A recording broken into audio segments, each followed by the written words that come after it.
Түркін күнтті олан залатыныр, халим год, менді цуғар, ендір бедіне енді қарғат, мана үндісіне халимгин кезеңкі сәйхін байрин тускар, цаған сарин тускар, күнт хинтөлі хурджи ирюидін. Добрый день, дорогие друзья. Сегодня мы собрались здесь, в этой студии, для того, чтобы поговорить о нашем любимом, традиционном национальном празднике Цагансар. Сегодня у нас присутствуют дорогие гости. Прежде всего, это Юнтын Гелюнг, главный администратор Центрального хурула «Золотая обитель Будды Шакьямуни», член Общественной палаты Российской Федерации, вице-президент Объединения буддистов Калмыкии. Его, наверное, особо сильно представлять не надо, и так все знают. Далее у нас особый гость, которого, наверное, не так часто можно увидеть на экранах.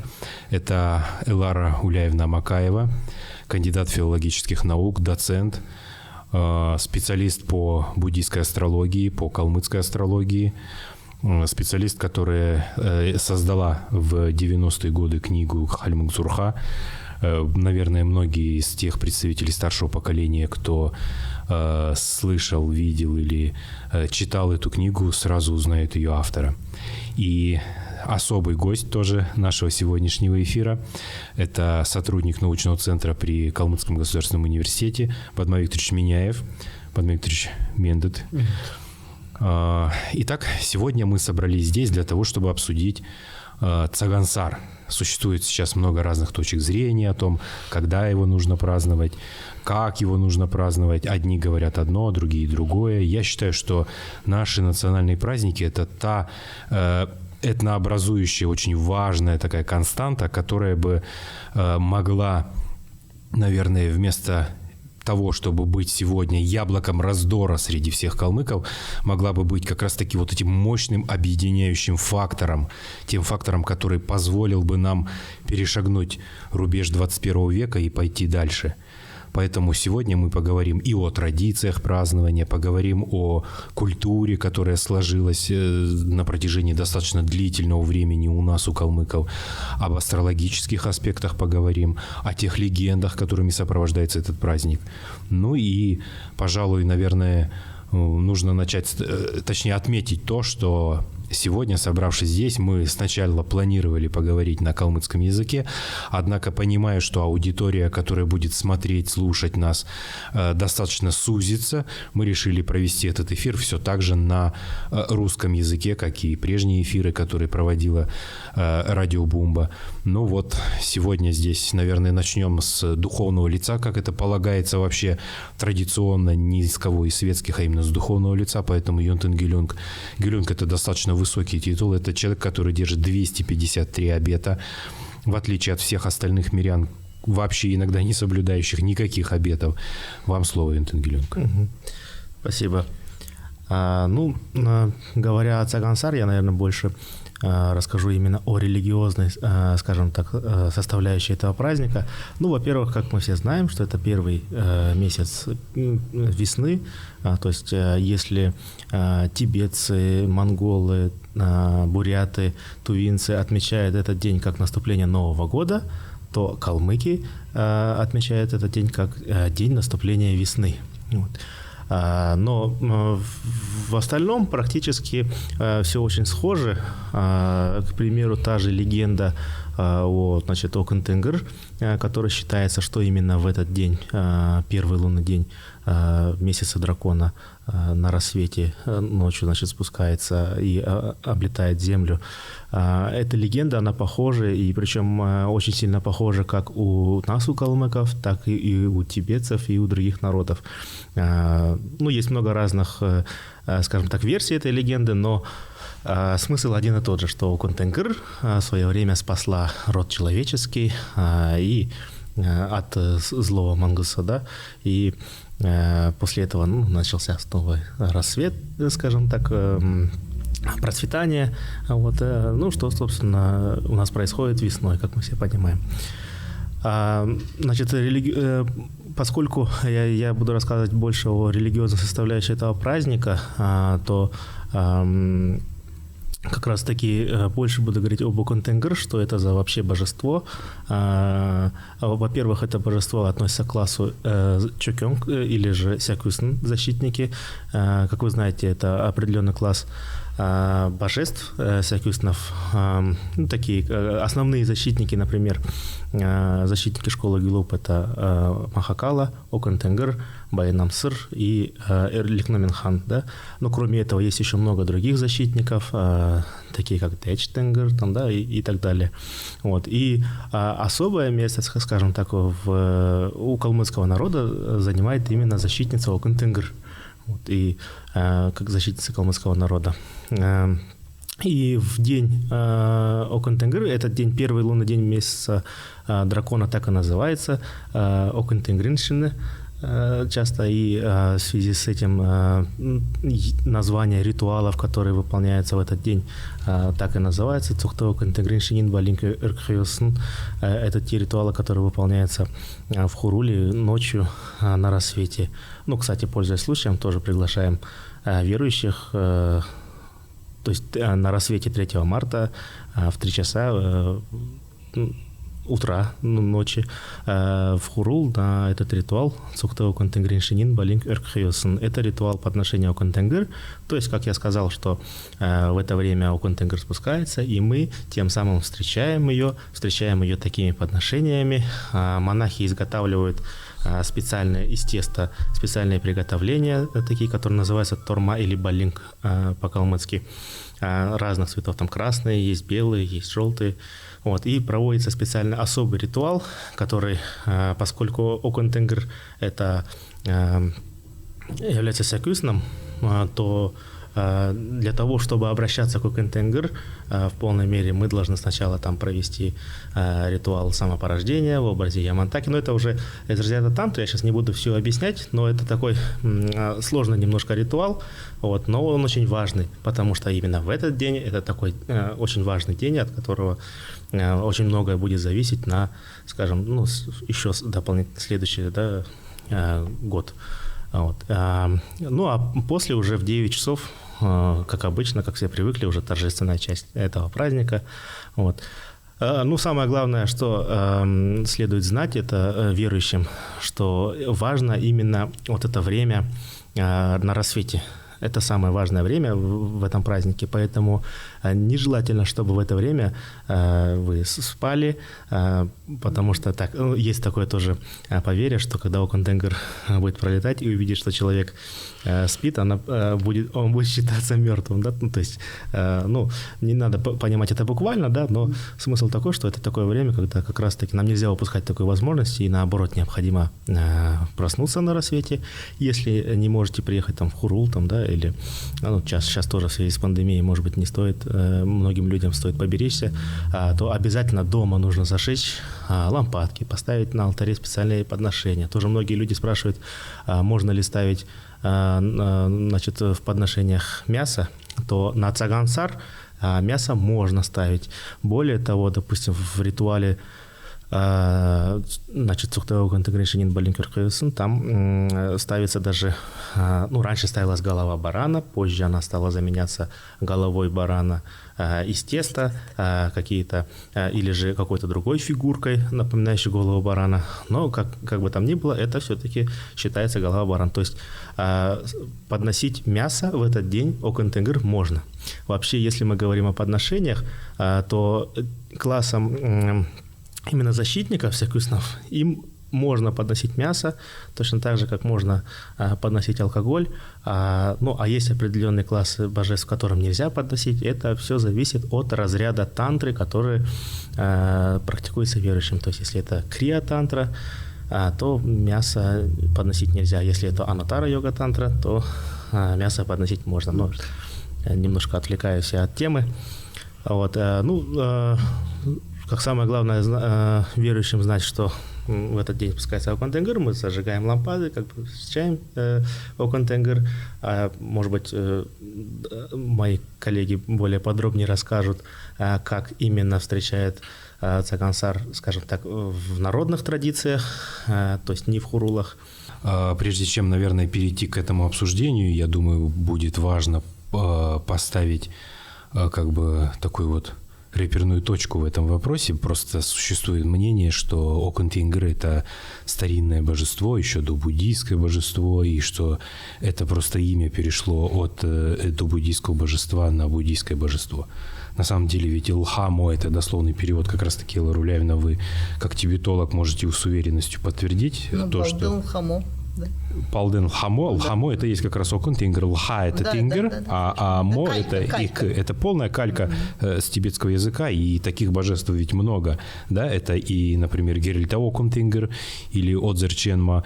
И... Монголы в основном говорят как раз Лхамо. Балдан Хамо. Они почему-то, монголы почему-то чаще оставляют именно тибетское название божества. А калмыки перевели на калмыцкий язык. Ну, у нас очень много чего перевели, например, Хиваджра тоже, вроде бы Хиваджра, да, это смеющаяся ваджра, вот, или радостная ваджра, и ее тоже переводят таким вот образом. Если монголы оставляют Хеочер, говорят, или Кеочер, то калмыки говорят Байслангтаочер на это. То есть вот такой вот интересная традиция, отличающая нас от монгольских народов, благодаря тому, что у нас появился Зай-Пандита. Ну, а давайте теперь сейчас перейдем к обсуждению вопроса о том, как это нужно делать в обычной жизни, как мы можем праздновать. Я понимаю, что в Хуруле это одна традиция, это традиция, которая незыблема уже на протяжении сотен веков. А тогда вот в то же время, как в мирской этой жизни делать нужно, Элла Руляевна? Я думаю, начнет. Да.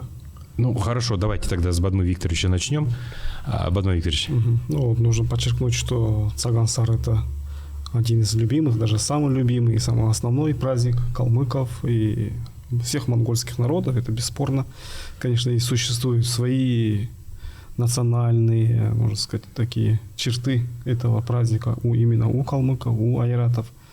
Такие вот, ведь многие исследователи в XIX веке говорили, что и в 20-м вообще как бы исследователи, этнографы, историки, те, кто как-то соприкасались с бытом, с культурой калмыков, что Цагансар делился на две части. Празднование этого праздника была религиозная часть в Хуруле и бытовое, светское празднование.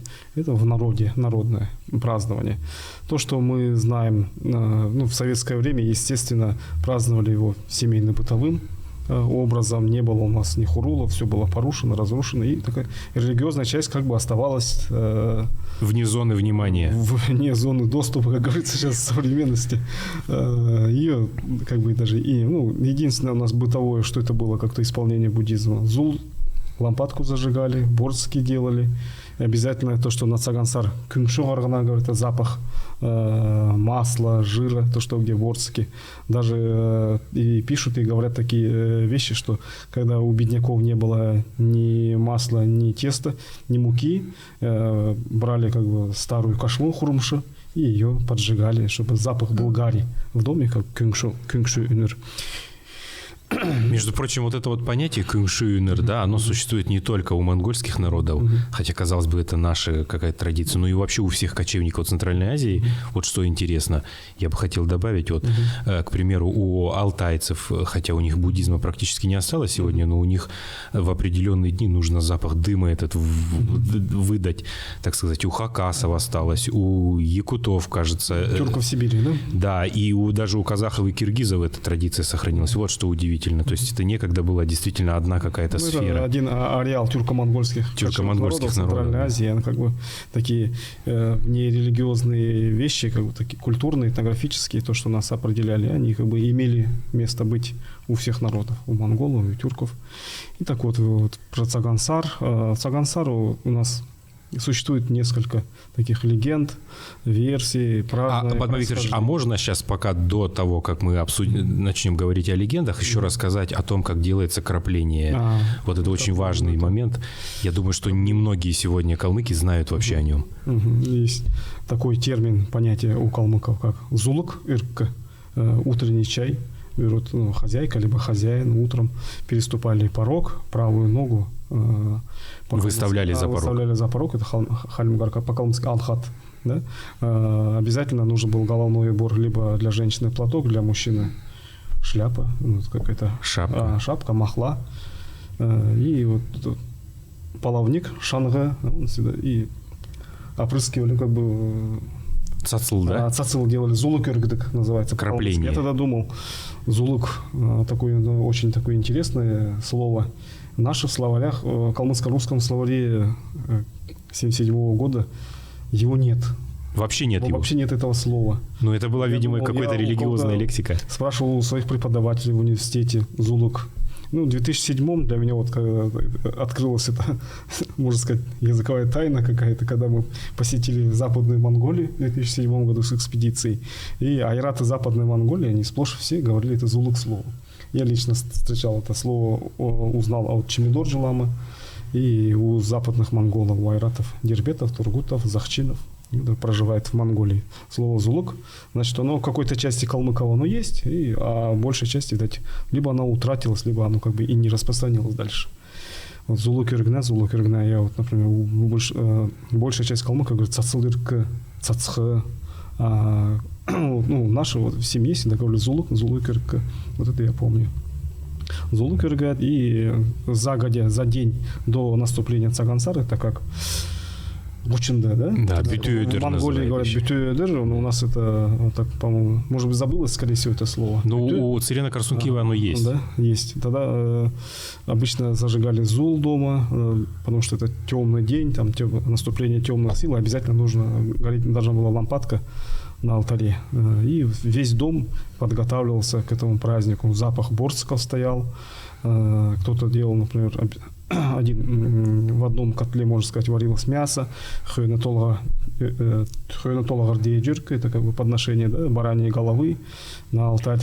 Ну, как раз Йон Тенгелюнг, уважаемый, сказал, что в этот день нужно как раз подношение у контенгрты делать. Ну, особенно, опять, это же у какой-то части калмыков этот ритуал, эта традиция утратилась, но она сохранилась у калмыков-дербетов.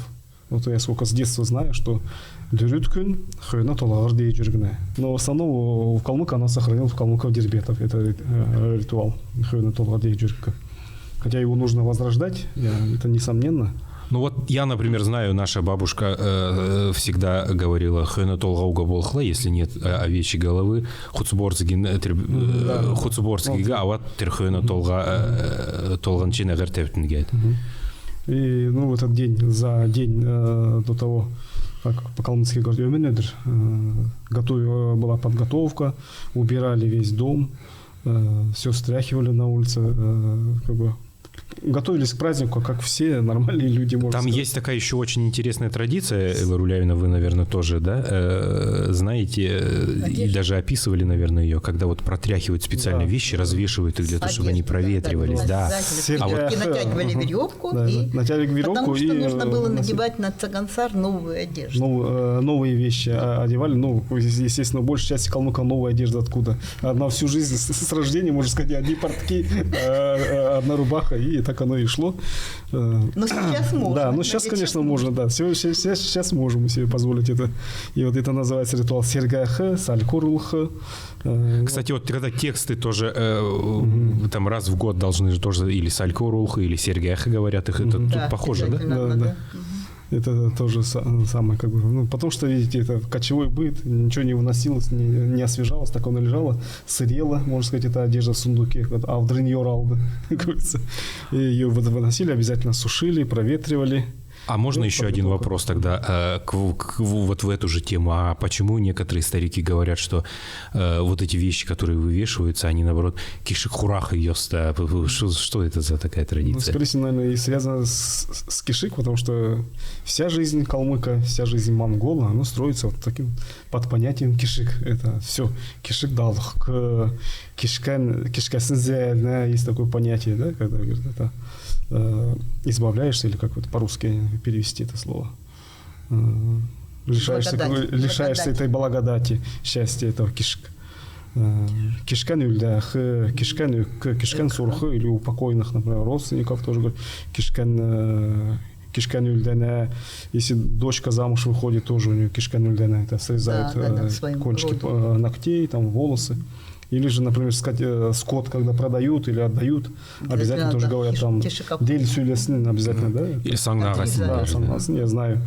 С хвоста сангна это челка. Отрезает и оставляет дель в сарае. это грива, а сюль это хвост. Вот это как бы большое понятие такое кишик, оно всегда вот в этом как бы и вся Благосостояние жизнь некое заключается. такое, да, благодать. Благосостояние калмыка, кочевника, и до сих пор оно как бы, мы уже сколько лет, 100 лет с лишним лет, наверное, 100 лет уже перестали кочевать, перестали как бы быть такими активными кочевниками, только дух, может быть, какой-то остался.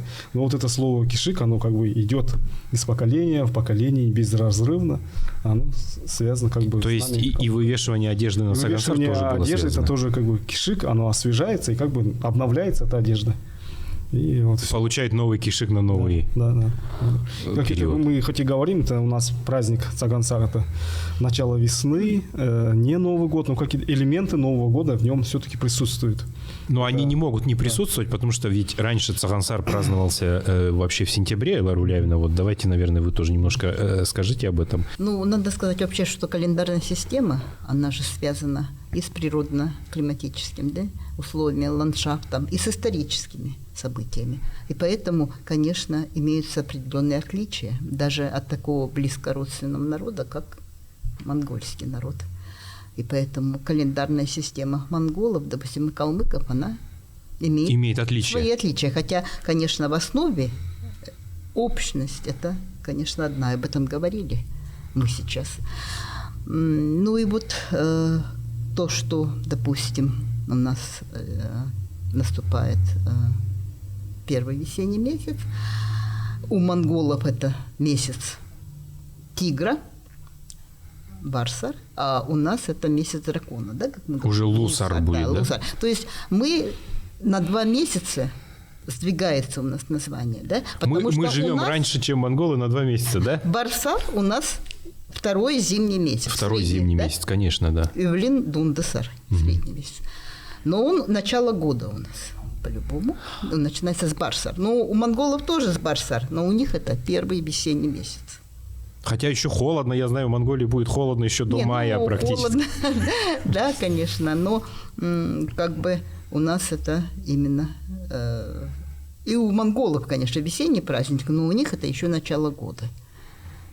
Это еще со времен Хубилай-хана ведь повелось, уже вступили в год тигра воды, да? Ну вот, насколько я знаю, да, и Наталья Жуковская писала, и много разных исследователей писали о том, что Хубилай-хан в 1457 или 56 году сдвинул празднование Цагансара с сентября. Он раньше был осенью, да? Да, осенью он был, вот.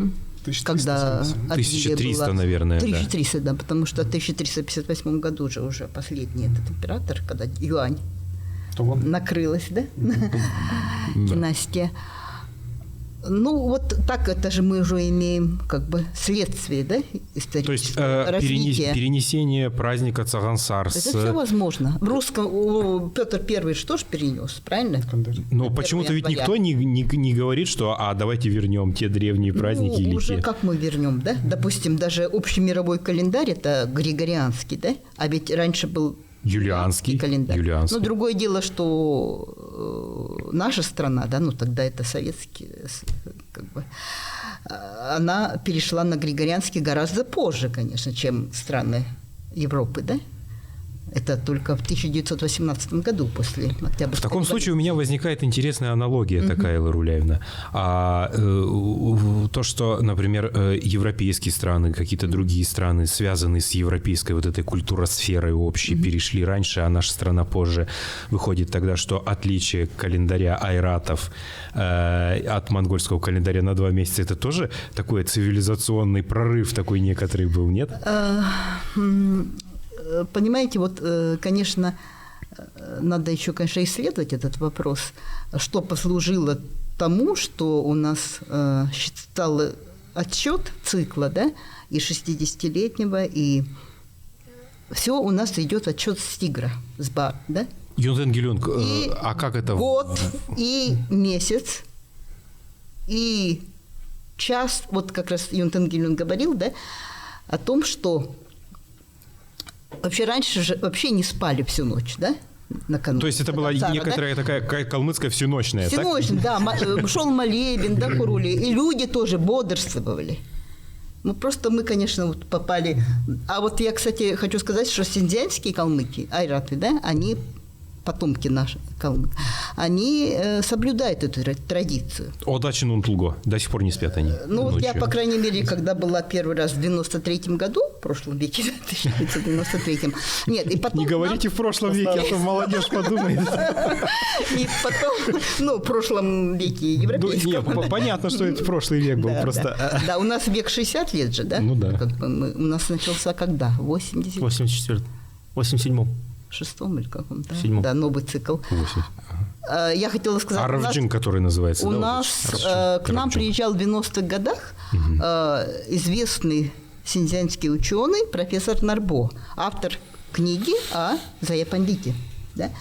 Кстати, вы же тоже участвовали в переводе этой книги. Но я не к тому хочу сказать. Я хочу сказать, что он у нас тут работал, и как раз вот пришло время Цагансара, да? И он пришел к нам в гости домой в 2 часа ночи. Представляете, да? А вы спали? Ну, я уже не помню там, но просто вот я потом это как бы всем говорила, что... Ну, естественно, понятно, что уже... Все ночные. И вот действительно очень важно встать с началом новых суток, да? А это именно час тигра, борца. Час тигра. Да, он начинается, это даже не рассвет, а предрассвет. Өртяжахла, да, как в калмыке говорят? Өртях – это рассвет наступает. А есть еще предрассвет. Говорят, харырля, да? харыр, да. вот. Это время, когда можно разглядеть узоры на ладони. Альхна эря. Нет, когда можно рассмотреть линии на ладони, это уже рассвет считается. Нет. Начало суток. Начало Нет, это именно рассвет, это же Өрцеха, да? Ну, сутки начинаются, лунные сутки в астрологии начинаются с того момента, когда человек на расстоянии вытянутой руки может рассмотреть свои линии на ладони. Ну вот я об этом говорю. А это именно час тигра. Дело в том, что у нас не 24 часа в сутки, а 12 часов. 12 часов. Да, ну так же, как количество годов, да? По 2 часа примерно в одном временном отрезке. Да, двухчасовки, да. Обычные, это наш 11. И вот у нас начинается с тигра, получается, ну, соответственно, там час, полдень – это час лошади, да, обязательно, ну и так далее. И полночь – это час мыши, получается. Но вот действительно очень важно в это время не спать, чтобы встретить Окунтенгри, да? Потому что действительно она обходит, проверяет и считает живых людей, да? Ну, те, кто бодрствует. Вот с этим... Ужас, это сколько лет я был мертвым. Ну, вот теперь призываю не спать. Ну, вернее, рано встать. Ну, а что, почему бы не встать? Это возможно. 4 часа – это утро, 4 часа утра – это не ночь, 4 часа утра. Это нормально. Это уже утро. Это уже утро, да. И по-русски говорим 4 часа утра. Уважаемые зрители, уважаемые слушатели, участники нашего подкаста «По ту сторону экрана», я прямо особо выделю эту мысль о том, что в первый день наступления весны, то есть в первый день Цагансара, нам нужно встать как можно раньше, а то и, может быть, вообще не спать всю ночь, для того, чтобы Окунтенгир не посчитала нас за мертвых. Соответственно, если она посчитает за мертвых, то этот кишик, о котором мы говорили, она не наделит нас. И мы останемся без какого-то... Вот говорят калмыки, кишко, кишва, это на самом деле ведь происходит от того, что отсутствует вот благодать, этот кишик. То есть, чтобы не быть несчастными, нужно встать пораньше. Антон Геленко, подскажите, пожалуйста, почему именно с часа барса начинается отсчет?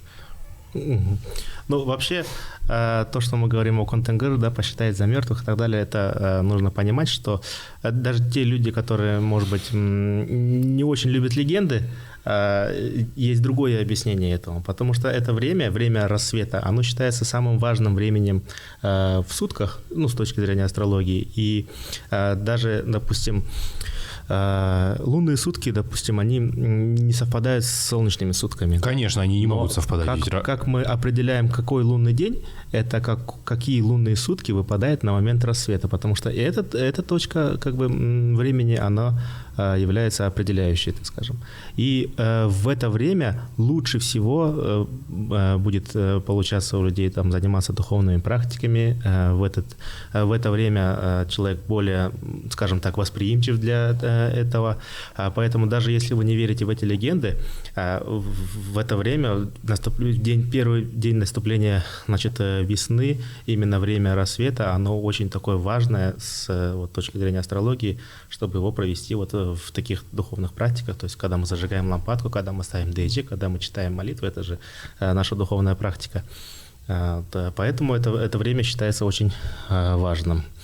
Если говорить, допустим, о том, что происходит в Хуруле в это время, допустим, на момент рассвета, к тому времени уже должен быть завершен ритуал подношения самого Торма, то есть Балинг, самого Балинг. Балинг – это такая фигурка естества, для тех, кто не знает или подключился к нашему эфиру чуть позже. Это особые фигурки естества разных видов, и в виде пирамидок, и в виде других каких-то форм, которые подносятся в качестве подношения божествам. По-тибетски Торма? По-тибетски Торма. В калмыцком произношении Дорма, да? Да. Или есть еще заимствованный из санскрита термин балинг. Балинг, да. Ну, то есть это просто разные языки, а это один и тот же объект. Ну, у нас в словаре это есть, и, кстати, и Позднеево, и Муниевском даже есть. Род печенья написано, по-моему, там. Да, извиняемся, Юнтенгелюн, перебили. Значит, поэтому все монахи, мы рассчитываем время для этого ритуала так, чтобы когда мы непосредственно перейдем к части подношения Балинг, чтобы это было как раз это время рассвета.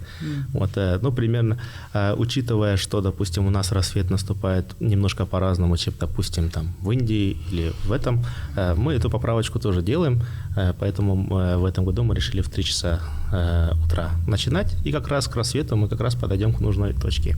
А, допустим, когда мы учились в Индии, в буддийском университете, там служба шла с 6 вечера до 6 утра у нас. Там рассвет как раз наступал, и после чего, как это происходит в монастырях, после завершения этой службы подношения, мы уже идем заранее приготовленные подарки, ходим по нашим учителям и делаем простирания и дарим подарки. Да, и весь монастырь когда еще не рассвело, но везде такое хождение, да, у нас 5000 монахов в монастыре, и все в темное время, все между собой перемещаются, все ходят, каждый по своим учителям, поздравляют, и таким образом именно традиция поздравлять первых своих учителей. Это, в монастыре это такая очень важная традиция почитания своих учителей. Наставников духовных. Духовных наставников, да, в такое время. На самом деле эта традиция и у нас всегда существовала. Мы во время Цагансара, помните, да, келькета борцок берем и ходим по всем родственникам, особенно старшим родственникам, да? Да, обязательно. Давайте как раз тогда поговорим сейчас, Юнтенгелюн сказал, что диеджи, да, давайте поговорим о том, как же люди должны поставить диеджи, когда они должны это сделать, и какие виды борцков туда входят. Диеджи обычно ставится заранее, ночью. Все перед праздником, в канун праздника самого 1 числа. Вечер. Обычно это состав диеджи подношения состоит из цельных борцек, круглые борцки. Сколько их должно быть? Плоские, обычно 7. Они делаются такие круглые в виде символа солнца. Символ солнца. Солярный такой знак. Да, солярный. И сверху ставятся уже другие борцики, такие обычно традиционные на Цагансар борцики. Это джола борцик, киты борцик, мошкмыр различных форм. И то, что у нас кочевое скотоводческое хозяйство, это темен, фигурки верблюда, галун, тоже приход весны, тоже символизирует это тоже. Хотя мы же ведь птиц не разводили калмыки, а это уже такая весна, календарная, природная весна, приход. Потому что калмык ждал, он уже прям не мог находиться на зимней стоянке Увельзинг. Он уже не знал, быстрее это весна, почему все путешественники, исследователи говорят, калмыки с такой радостью ждали этот праздник Цагансар, чтобы поскорее выйти на весенние кочевья. Да. Они же не кочевали от золота Цагансара, и вообще не кочевали. Борцик, различные борцики такие в основном. И самое важное, навершие, можно сказать, вишенка на торте, если по-русски выразиться, это хуцин толга. Хуцин Толга обязательно. Это как бы баран-производитель. Потому что это все начало традиционно скотоводческое хозяйство, и на нем, сказать, овца это как бы основа всего хозяйства калмыков. Классное сравнение, Бадма. Вот, кстати, насколько, смотрите, да, национальные традиции были связаны с религиозными традициями. Если в Хуруле ставили Хёйна Толга, это практически неразрывно. То есть как отделить сегодня это? В Хуруле в соответствии с буддийской тантрой, анутара йога-тантрой ставится Хёйна Толга, и простые миряне, хотя, может быть, не практикуют, тем более уж анутара йога-тантру, все равно ставят Хуцин Толга себе на алтарь. Вот насколько это, да, невероятная просто связь традиций. И вот, как сказать, вот, можно сказать, роль, какую играл буддизм у калмыков, а особенно у донских калмыков была еще форма борского, это очерборцк. Очерборцк. В виде ваджры. Тоже он как бы на дейче ставился. Это уже со слов бабушек донских калмычек, которые говорили так. А я думаю, еще надо обязательно включить самый, по крайней мере, мой самый любимый борц, хорха-борц. Ну, это хорха, это как бы для детей. Хорха, почему много было его. Это тоже это памяти, детская память у меня, когда зима была такая уже настоящая, снежная, детей в селе катали постоянно на Цагансар на санях. Запрягали лошади, это помню, 85-86 год, когда в Калмыкии было очень много снега, снегопады. Сильно суровая зима, и все бабушки дарили, все раздавали хорха-борцы, такие круглые, маленькие, эти борцики. И обычно как цагансар связан у нас борцики, такая уже ритуальная еда, она приобретает, ведь она используется не только ежедневно, мы можем это есть, но она у нас употребляется на всех, как ритуальная пища, и на свадьбах, на похоронах, на погребальных ритуалах, везде, и особенно на цагансар. Вот так встречался цагансар рано утром. И мясные подношения. Да, и мясные. Да, дейч тоже можно ставить. Голова барана сваренная. Также, как бы сказать, уже у нее, по-моему, взяли, как называется, нижнюю челюсть. Нижнюю челюсть. Как бы без нижней челюсти подносили уже на алтарь. Это я хорошо помню. Ну и в основном чай, ця. И с утра уже начинался это процесс обхода родственников. Всегда ребенку давали такие не пакеты тогда, а сумки разносить родственникам старшим. В основном вот это Хуцин Толга, его делали, готовили согласно количеству старших родственников по роду отца. Да, некоторые считалось их, например, 7-8, например, у тебя столько-то авгашек, там столько-то там нахсхашек, и вот обязательно ты должен с утра обойти всех. А гагашкам надо ходить? Гагашка, если старая гагашка. Если одна, например, там почетная. Я сколько помню, вот, в основном авгашкам ходили. Ну, не только родные, там, только тюрль, как бы считалось, одного рода. И им вот раздают вот эти Хуцин Толга. Потом относили в Хурул обязательно, это Хуцин Толга с целиком. Вот так и начинался праздник. И обязательно считали, например, мама моя всегда мне говорила, посмотри, вот та бабушка вышла с того дома, чтобы ее опередить, к нам завести. Чтобы она у нас там ее реально произнесла. Чай попила там 50 грамм, как Эркин тоже дейджи. Это я представляю, 50 домов обойти, Эркин дейджи, цока-цока-вяджи, там можно этот. Соктад вообще домой не дойти. Но это не обязательно. Я на моей памяти старики всегда, они старались с утра, часов в 7 утра уже они шли в тот дом, где хранился Хор-Шарбурхан. Вот это я помню. Хошуда Хор-Шарбурхан. Да, я помню. Родовые Будды. Со старого Хурула. Я помню, что обязательно они всегда говорят, танатал, нечем бяджагад ю кюрхын, ода Хор-Шарбурхан, дейджан юрка. Дейджан кюркжан. Вот это все. Это детская моя память, насколько я помню это все. А вот у меня есть еще один вопрос, который я еще вынес из памяти из детства. Я помню, как у нас бабушка была, она очень уважаемая была женщина, и к ней приносили кучу разных подарков. Многие люди, ее племянники приезжали прям большой такой группой и приносили кучу подарков. Я вот помню, она вечером уже после первого дня этого Асхан, она садилась, все это смотрела, и потом вот так вот, я помню, у нее была такая трудовая такая рука, и она так вот со стола так вот убирает все свои там платки, халаты какие-то там еще что-то, вытаскивает затем мускатные орехи, да, и такая: во, меня уважают, я говорю, ну не затем, черже, а вот это меня тоже уважает затем. Я говорил, ну что такое орех какой-то, да, халат, это же, наверное, ну лучше, круче, а почему именно затем? Традиционно затей. Вот почему такими подарками обменивались? Потому что затей это редкость, а старики любили в чай. О, это Затем было вообще целый настрогать. ритуал. Я помню, как она строгала мужикам. мускатный орех, и он Но как бы- сейчас мы тоже делаем. А я не знаю, мы сейчас, по-моему, этот порошок берем, Нет. хлоп. Ну, по крайней мере, мы. И вот Уже осовременились. насколько сейчас вот это Залхура. празднование Цагансара в народе очень как бы широко отмечалось. И ждали его с таким трепетом. И вот как бы сейчас вот Йонтенгелюк говорили, что Контенгер рассматривает людей, нельзя в это время спать. Тоже существует одна легенда, вот говорили, потому что я ее слышал уже, она, это можно сказать, она немножко видоизмененная, калмыцкая. Почему днем нельзя спать до обеда? Бабушка всегда говорила, что в это время пролетает Бурхан и смотрит всех спящих днем, засчитывает за умерших.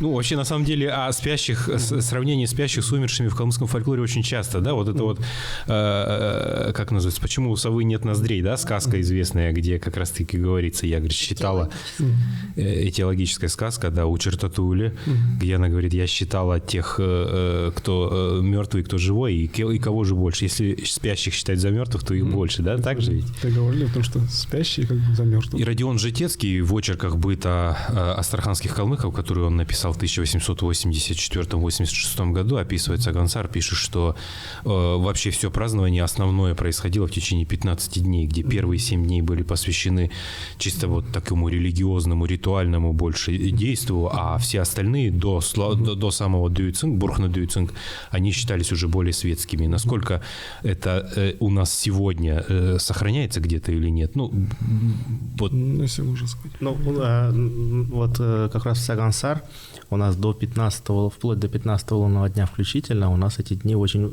считаются важными и скорее больше религиозными, потому что в течение именно этих 15 дней Бурханбакше Будда Шакьямуни состязался, значит, с представителями, скажем, других ложных учений, ложных учений, и они состязались в своих чудесных способностях, ситхах, и вот на 15-й лунный день Будда окончательно одержал победу, то есть каждый день он показывал какое-то такое чудо, 15-й лунный день окончательно одержал победу, и этот день мы отмечаем как день явления чудесных сил Будды Шакьямуни, и в честь этих дней сформировалась, еще введена Зунгквагигян Лама Цонкапа, такая традиция проведения особых молебнов, которые называются Икы-Юряль. Ну, в Тибете он называется Монлам Читмо, у нас он называется Икы-Юряль. В эти дни монахи весь день читают, значит, молитвы, распевают, точнее, молитвы, там есть особые такие мелодии для этих молитв. Вот, янг называются они по-калмыцки, да? Ага, особые янги у этих молитв. Вообще сама молитва Юряль или Монлам, она считается одной из самых сильных вообще молитв, потому что как, например, писал гуру Патмасамхао, что сила молитв Монлам или Юряль настолько сильна, что она способна, даже если много людей искренне действительно будут в этот молиться, то эта сила способна даже останавливать стихийные бедствия, останавливать эпидемии. Вот, поэтому вот эта традиция, значит, зародившаяся в Тибете, она перешла и, значит, естественно, монгольским народам. Вот, и у нас в Хуруле мы, значит, перед 15-м лунным днем обычно 3-4 дня проводим вот эти особые службы, которые называются Икы-Юряль. Могут наши зрители не понять, наверное, потому что обычно мы, когда говорим Юряль, да, мы говорим о том, что в Хуруле мы читаем Юряль в качестве поминальной молитвы, а здесь вот как это отличать? Ну, если говорить о поминальных молитвах, вообще то, что мы читаем умершим Юряль, неправильно, наверное, переводить как поминальная молитва, да, но как раз Ген хорошо это знает. Это вот особенность как раз-таки... Я-то знаю, но я хочу, чтобы и зрители наши узнали это, поэтому корчу дурака. Вообще, это особенность нашего буддийского, там, калмыцкого буддийского мировоззрения, что когда человек умирает, Мы не плачем, не горюем, что он умер. Мы читаем, делаем ему благопожелания, Юрель. То есть читаем специально благопожелательные молитвы, чтобы человек в следующей жизни обрел хорошее рождение, чтобы в следующей жизни он встретился с буддийским учением, чтобы он там встретился... Переродился в Сукхавати. Да, переродился в Сукхавати там, и так далее. То есть калмык, ну или вообще любой буддист, он понимает, что все, кто родились, рано или поздно умрут. Это неизбежно, это естественный ход событий, вот, и поэтому горевать смысла в этом нет. Но это одно и то же, что мы же не горюем, когда наступает зима, да? Потому что это естественный ход событий, она все равно наступит. Точно так же и смерть. Но перед тем, как наступает зима, мы же готовимся всегда, да, там, да. Одежду надо подготовить, окна утеплить надо, там сено заготовить и так далее. Точно так же и буддист готовится, а поскольку знает, что смерть неизбежна, готовится, к смерти, то есть к следующей жизни, да. И когда наступает этот момент смерти, то мы просто делаем такие благопожелания умершему человеку, чтобы в следующей жизни он обрел лучшее рождение. Примерно эти же молитвы читаются и на Икы-Юрель. Только там вот большое такое молитвенное собрание именно благопожелательных молитв, когда... Для всех живых существ уже не просто для конкретного какого-то человека, которому желается новое перерождение, но и других, да? Да, для всех живых существ. Вот. Ну, еще одно из причин, в некоторых текстах я встречал, почему Зонгхуа Гигян ввел эти традицию проведения Икы-Юрель в эти дни. Как вы знаете, да, изначально монашеская община, она состояла только из монахов, и Будда не брал в общину женщин, то есть не было монахинь. Вот, и несколько раз Ананда подходил к Будде с просьбой, чтобы взять в монашескую общину женщин, то есть передавать монашеские обеты и женщинам-монахиням. И вот Будда 2 раза отказывал, на 3-й раз он все-таки согласился, но он сказал, что из-за этого буддизм просуществует на 500 лет меньше. Вот. И для того, чтобы этого не случилось, вот Зонгхуа Гигян также одна из причин, чтобы буддийское учение оно сохранялось дольше, чтобы оно раньше времени не прервалось, эти Икы-Юрель тоже посвящают этому. То есть там читается Шаджим Бадрх-Юрель, да? Обязательно. Обязательно. То есть восхваление сияния, наверное, такого вот учения Будды, да? То есть, прежде всего, конечно, в честь явления чудесных сил Будды Шакьямуни, но польза от этого, она, конечно, такая большая во всех сферах. Хотел добавить к сказанному Гелюнгом, что 15 числа Цагансара мы отмечаем явление чудес Будды Шакьямуни. В Синьцзяне наши собратья отмечают 15 числа Мядр, большой праздник религиозный, где вот читают Нам Чимо Юрель, и на следующий день, 16 числа, после 15 у них наступает Мядр. Я спрашивал у них, почему вы Мядр отмечаете именно на Цагансар? Потому что они говорят, все первые 15 дней не связаны с Буддой Шакьямуни, с его учением, и сразу на следующий день мы отмечаем Мядр, чтобы между учением Будды и между приходом Майтреи не было большого разрыва. И вот сразу, чтобы не было перерыва, потому что вы говорите, читает Юрель для того, чтобы учение Будды дольше просуществовало. А я знаю, что они на Мядр еще поминают своих усопших, да? Вот насчет этого не знаю, но вот они отмечают именно праздник большой и религиозный, и светский праздник Мядр. Я вот у Шальван Гигана спрашивал покойного, что вот не, почему именно... светский, это религиозный праздник? Не, и религиозный, и в народе его хорошо отмечают. Постоянно с праздником, с пением, с всякими этими. Ну тогда получается, что калмыки решили вообще отдалиться, потому что мы отмечаем Хасари народ. Да, но это уже по традиционному календарю. А вот я тоже тогда, когда была в Синьцзяне, я узнала, что они празднуют Мядрин Эркце, круговорот Майтреи. Цагансар, да. Ну, и насколько я знаю, вообще есть такая версия, что калмыки вообще пришли на Запад, потому что с Запада будет идти Майтрея, поэтому, наверное, они так сильно не боятся того, что разрыв будет долгий. Вот эти отличия, допустим, тот же Мядрин Эркце, Мядрин Эркце Дуицинг, то, что мы отмечаем на Хасари Нарвантаунде, а они в другой день. Это, в принципе, никак не отдаляет нас от другого монгольского мира. Это, наоборот, как раз, да, подчеркивает вот эту многогранность монгольской культуры, что она действительно богатая, многогранная, и, допустим, сейчас есть, часто можно слышать утверждение, что нам нужно отмечать все так, как отмечают наши братья-монголы, то, я в корне не согласен с этим утверждением, потому что все-таки каждый, скажем так, из представителей монгольского мира тоже имеет свои определенные культурные особенности, которые тоже важно сохранять. Не нужно всех под одну гребенку. У нас сформировались на протяжении многих веков свои, в том числе, традиции, и астрологические традиции, и религиозные традиции, которые нужно сохранять, да, и поддерживать. Вот, и, каким образом, например, разница празднования Цагансар, допустим, то, что у нас 3 марта... Да, вот, кстати, об этом очень много в этом году спорили. Она отдалила нас от, допустим, халхов? Никак не отдалила. Мы точно гораздо больше, мне кажется, отдалило то, что мы сейчас не знаем своего языка, да? Нет? Это самое важное. Да, монголы знают свой язык.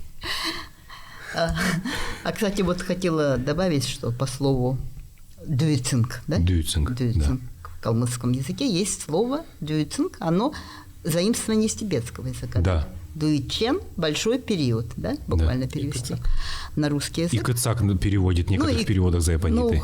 Да, и кыцак, если так, калька, да, получается. Но чаще употребляют именно полностью заимствуют из тибетского, да, в форме дюйцинг. В году считается 4 икдюйцинг. Да, да. Угу. И вот один из этих дюйцингов падает на именно время Цагансара, да, когда Будда показал этих 15 чудес света и победил этих 6 учителей еретиков. Зурган Терсбакш. Да, Зурган Терсбакш. Да, 6 иноверческих учителей. Да. Терс – это иноверец, Зурган – это 6, а Бакши – это учителей. Вот мы сейчас так плавно подошли к вопросу тех возникших у нас в начале, в преддверии, точнее, праздника Зул вопросов, связанных с тем, а стоит ли переходить на монгольскую систему, не стоит на нее переходить.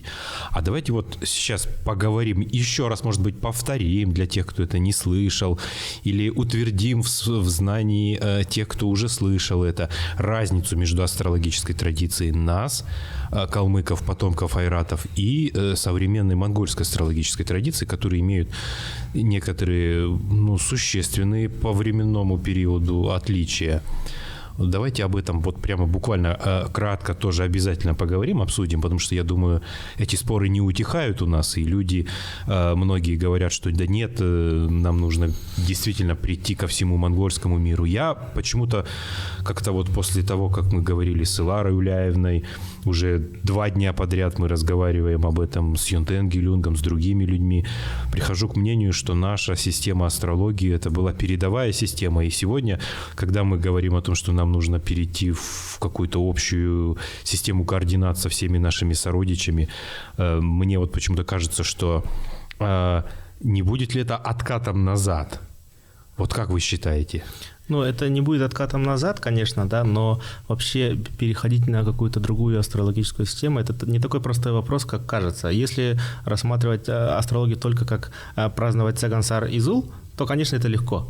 Мы просто будем назначать григорианские даты такие же, как и назначают монголы, да? Но ведь астрология – это не только Цагансар и Зул. Вот именно, это важно. Очень сложная система, в которой, допустим, тот же календарь, там, кроме просто дат лунных дней, там есть еще очень много других нюансов, параметров, характеристик дня, это и элемент дня, элемент месяца, элемент года, это и минге, то есть мива, это и парка, то есть триграммы, диаграммы, это очень сложная система, которую так просто не перейти. И, к примеру, если мы будем переходить на, допустим, монгольскую систему, есть очень ряд вопросов, которые необходимо будет решать. Например, у нас есть традиция, все знают, да, в Хулгансар у нас есть день, допустим, Галтек-Декёдер, да? Да, Галтек-Декёдер обязательно. Перейдя на монгольскую астрологию, когда мы будем это делать? Потому что Хулгансар у нас будет выпадать в декабре. И в этот день, там 23-й лунный день, Хулгансар по новой традиции монгольской в декабре, действительно ли этот день будет подходить для того, чтобы проводить этот обряд? Действительно ли в этот день, допустим, те же Газринезн, там Узнайзн будут выходить, чтобы... То есть в Монголии они, наверное, выходят, а у нас нет, или как? Ну, это сложный вопрос, на самом деле. И многие такие, Ну вот прежде всего я, например, рожденный в январе месяце, условно, я не родился в январе, но вот получится, что при переходе на новую астрологическую систему я буду не одного года, а другого года. Стихия моего года это будет тоже совсем другая. Это надо нам или нет? Вот в этом вопрос. Ну, необходимости в этом нету, потому что от этого мы получим гораздо больше проблем, наверное, непоняток, сомнений, чем пользы, потому что, ну, даже перейдя на новую астрологическую систему, мы резко по-монгольски заговорим всех? Или что случится, что произойдет? Монгольская империя возродится? Все-таки Я думаю, отношения с нашими братьями, они зависят не от календаря больше, а от наших собственных действий, Души прекрасных порывов, да? Да, мы прекрасно сотрудничаем, допустим, с бурятами, с монголами, несмотря на то, что у нас разные календари, и они это понимают. И мы от этого не становимся мы же более... разные народы, а у каждого народа своя культура. Своя культура. Да, да? и это же не значит... Конечно, мы родственные народы, да, и языки у нас родственные, но это же не значит, что полностью совпадают языки, да? Самое интересное, да, то, что вот эти споры относительно календаря, да, какие-то такие ярые споры, они как раз возникают там, где люди не знают астрологических традиций, астрологических систем, как раз таки. То есть спорят об этом именно те люди, которые в этом и не разбираются. А, допустим, священнослужители, так скажем, мы никогда, допустим, насчет этого не спорим, допустим, с монголами или с бурятами, потому что каждый понимает прекрасно, что есть определенные традиции, определенные системы, которые мы придерживаемся. И вот то, что сейчас в интернете люди там даже доходят до ругани откровенной, по сути, люди спорят, доказывают друг другу вещи, в которых никто из них не разбирается. То есть, ну, у нас на самом деле, я не думаю, что есть специалисты в области именно астрологии среди тех комментаторов. Буддийской астрологии конкретно. Да, буддийской астрологии среди тех комментаторов, которые спорят в интернете.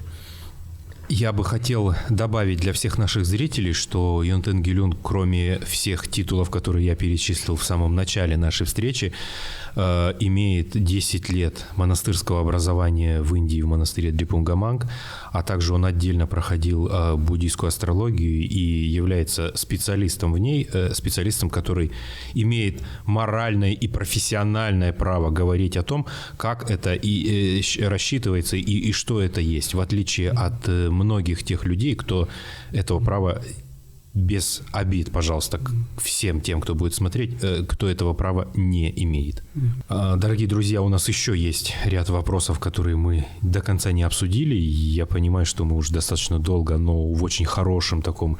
в очень хорошей атмосфере проводим нашу сегодняшнюю встречу, и поэтому хотелось бы тут еще отметить к тому всему, что сказал Йонтен Гелюнг, ведь мы, айраты, западные монголы, празднуем во время празднования Зулы еще и Насал Дугёдыр, мы говорим на него, и делаем это. Но этого...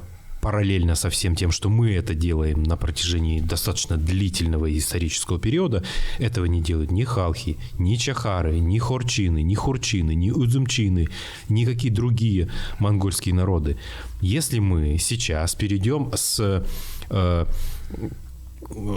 нашего традиционного календаря на систему астрологии, по которой сегодня следуют монгольские народы, то получается, что Новым годом у нас будет Сагансар, а Зулу у нас не будет Насанал Дугёдыр ни в коем случае, потому что это совершенно другая традиция, совершенно другая астрологическая система. Кто из тех сторонников теории перехода на монгольский календарь согласен оставить и забыть эту традицию? Это вопрос к зрителю. Кроме того, в разные исторические периоды у нас были совершенно разные реалии. Это тоже следует учитывать. Например, в 90-е годы, когда не было наших собственных калмыцких монахов, закончивших образование в тех самых же буддийских институтах, где учились, начиная с Зая-Пандиты, тысячи калмыцких айратских монахов. И если эта традиция у нас была, то, соответственно, все эти традиции, они, вот для меня, например, кто исследует старинные тексты, как бы вопросов особо больших не возникает. Как и, например, я думаю, и у Лары Уляевны, и у Бадмы Викторовича нет вопросов явных таких, связанных с тем, что нужно переходить или не нужно переходить. Кроме того, надо еще добавить, что в 90-е годы у нас, когда не было духовенства своего, у нас были буряты, которые делали многие вещи по своей традиции, они не знали просто другой, нашей калмыцкой специфики, и делали это все так, как они делали. А это, разумеется, тоже накладывает отпечаток, и поэтому те, кто период своей активной жизни в 90-е годы видел все эти традиции празднования, возможно, это вот есть такая подмена памяти, наверное, понятий каких-то, которые сегодня вот создают вот эту вот неразбериху. Я бы сказал, еще есть очень старая история, еще относящаяся ко временам Будды, когда царь Аджаташатру захотел захватить государство Ваджи. Это было государство, которым правил клан Личавов. Это был очень мощный клан, он был настолько един в своих стремлениях, целях, мыслях, что 4 или 5 попыток царя Аджаташатру захватить это государство не увенчались успехом. И тогда он придумал хитрость. Хитрость эта заключалась в следующем. Он отправил на важную, тогда еще не буддийскую, Личаву, государство Ваджи было не буддийским, а царь Аджаташатру одно время покровительствовал Будде, а потом стал покровительствовать Девадати, и в результате там он сделал еще много разных ошибок. Но дело не в этом. Дело в том, что он придумал очень такую тонкую хитрость. Он отправил на какую-то важную религиозную церемонию в государство Ваджи своего премьер-министра. И этот премьер-министр, сидя на церемонии в числе почетных гостей, подозвал одного из высокопоставленных этих личавов и задал ему на ухо вопрос. Вопрос был совершенно глупый. Там есть какой-то вид риса, в котором часто бывает много проса. Это какой-то, видимо, простой совершенно вид риса, который, я вот не помню, как он называется сейчас. И вот он спросил: а ты знаешь, что в этом виде риса есть очень много проса? И личав подумал, что конечно, это естественный факт. Это все равно, что сказать, это знаешь, что, например, там «Хэна махан хорхта болдам», да? Это как бы разумеющийся факт. И он кивнул утвердительно головой. После того, как министр уехал, личавы бросились к этому человеку и спросили: царь Аджаташатру много раз нападал на наше государство. Что тебе сказал его премьер-министр? Не предложил ли он тебе денег за то, что ты там откроешь ворота в наш город и запустишь Аджаташатру? Он сказал: да нет, он сказал про рис. То есть Личав сказал правду. И потом в результате в течение 5 или 6 месяцев Личавы стали подозревать, что какие-то эти люди, того именно представители той части клана, имеют какие-то сепаратные переговоры с царем Аджаташатру. И в результате они переругались настолько, что через определенное достаточно недолгое время Аджаташатру пришел и завоевал их. То есть внесение раздора в национальное единство, я этим вот что хочу подчеркнуть, это на самом деле, я не знаю, пособники возрождения традиционной культуры или, наоборот, разрушители единства калмыцкого народа, те, кто сегодня создает все это. Ведь на самом деле праздники – это те важные реперные точки, основываясь на которых мы как раз-таки объединяемся как народ. Это сакральные коды. Сакральные коды – это неразрывная часть нашей национальной культуры. И до революции, в тот период, когда калмыцкий народ был абсолютно един в своих порывах, хотя, казалось бы, не было... Это сегодня у нас разные взгляды на политику, экономику, культуру, на развитие калмыцкого народа. Кто-то говорит, что нужен язык, кто-то говорит, что нужна экономика, кто-то говорит, что вода нужна, а кто-то говорит вообще, зачем это калмыки, я сейчас уеду в Соединенные Штаты, мне будет там хорошо, и все. То есть взгляды совершенно разные. И только культура, и только наш язык, и только религия способна объединить нас как народ. Я прав или нет в этих своих размышлениях? Правильно, ведь калмык, будь это живущий в Москве, в Петербурге, в Америке, и калмык, живущий на родине, перед зулом он идет в хрул на сану-тулх. Вот и все. Вот что объединяет. И здесь мы едины все. И когда вот эти вот важные национальные коды начинают разрывать и произносить разные их даты, я не придерживаюсь сейчас никакой точки зрения, просто это на самом деле разрывает народ. И где гарантия, что через 20, 50 или 100 лет в результате не окажется, что один народ будет калмыки, а другой колмаки, например, там, или еще что-то в этом роде. Вот. Я о том же. И поэтому здесь очень важно именно сохранять свою национальную традиционную культуру. Очень важно сохранять это все. И эти вот праздники, какие-то культурные явления, они как раз являются теми объединительными силами, теми магнитами, которые притягивают массу различных племен, из которых состоит калмыцкий народ, в единый народ. Так ведь? Или нет? Есть особая традиция приветствия на Цагансар. Сейчас существует у нас уже устоявшаяся традиция празднования Зулы как наступление Нового года, добавление к прожитым годам еще нескольких лет. Ну, кто-то делает 3, кто-то 1 добавляет. В разных племенах по-разному это все происходит. Я сам, когда был в проекте Кембриджского университета, я слышал множество людей. Одни говорят «Маднгурвон голхатхнавден», а другие говорят, что это один, понятно, да. Что можно и 2, но реально добавляют год. Реально, фактически. Но другое дело, что если ребенок рождается, он только родился, а у него уже киносон 1 год, да? Киносон. В утробе. Плюс еще зул добавляют. Он уже считается в калмыках 2-летним, а он только родился. То есть фактически он будет на 2 года старше, чем он есть. Конечно. На протяжении всей своей жизни. Ну, когда-то она выравнивается или нет? Но я хочу сказать на тот момент. Вот что. Вот, и таким образом, готовы ли те, кто сейчас выступает за изменение нашей традиционной календарной системы в пользу монгольской, объединения всего монгольского мира, согласен ли он отказаться от празднования Зулы как Нового года, а также отказаться от того, чтобы добавлять себе год к прожитым во время Зулы? Это была наша традиция, которой нет ни у халхов, ни у хурчинов, ни у харчинов, ни у узумчинов, ни у чахаров, ни у каких других монгольских народов. Это конкретно айратская традиция, которой нет ни у кого других. Если мы готовы отказаться от этого, то я думаю, что еще можно, наверное, рассматривать эту идею каким-то образом. Однако есть еще одна дата, которая тоже вызывает ряд споров среди и профессиональных, и не очень профессиональных людей.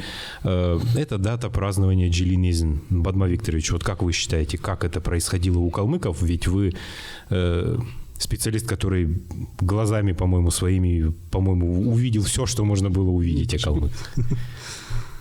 Джилинизн вообще, он как бы, и исследователи говорили, что он приходится на 5-й день после празднования Зул. Год. Месяц быка, корову 25 числа. Всем понятно, что Новый год не наступает же с 25 числа, и обязательно. Конечно. Через 5 дней с начала нового месяца, Барса Линекшин, месяц Барса 1 числа начинается Джилинизн, месяц тигра. Говорите, Барс, это другое животное. Месяц тигра, и вот начинается Джилинизн. Он идет 3 дня, это такой, тоже он и отмечался, но поменьше, конечно, чем Зул. Вот почему 3 дня? 3 дня, потому что в эти 3 дня переселяется хозяин года, Джилинизн. Вот именно 3 дня. Именно 3 дня. Первый день перегоняет его скот, 2-й день он уходит сам, и 3-й день уже его слуги. Сахармут его нюгайоджана, да. И в этот период ни в коем случае нельзя. В этот период нельзя выносить мусор. Но мусор у калмыков какой был? Это зала. Зала, да, умсын, усын, там вот это. Кирте усын, там всякое. Все такое как бы. А вот сейчас можно выбрасывать? Нельзя было мыть голову нельзя. Да, мыть голову нельзя было, и нельзя было стряхивать ковры, пыль. Почему выбивать. говорили, что хан нюхлер, Бютхе. Да. Он в дороге, еще. ему нельзя. И говорили, что мужчина, глава семьи, рода, не должен далеко выезжать. Залукин, Холхал, Да, вообще нельзя выезжать. И в эти дни, как бы, 3 дня подряд, где зажигали зул. Ну, и отец тоже вспоминает, что старая Галаш, которая с ними жила, она выводила на улицу ночью, я говорю, хан юджина, халяджан, дядя мой говорил, тасюм не джахшу. Отец мой фантазировал, вижу колесницу, вижу там тройка запряженная, вот это все. Я на дядьку всегда говорю, ой, медгод.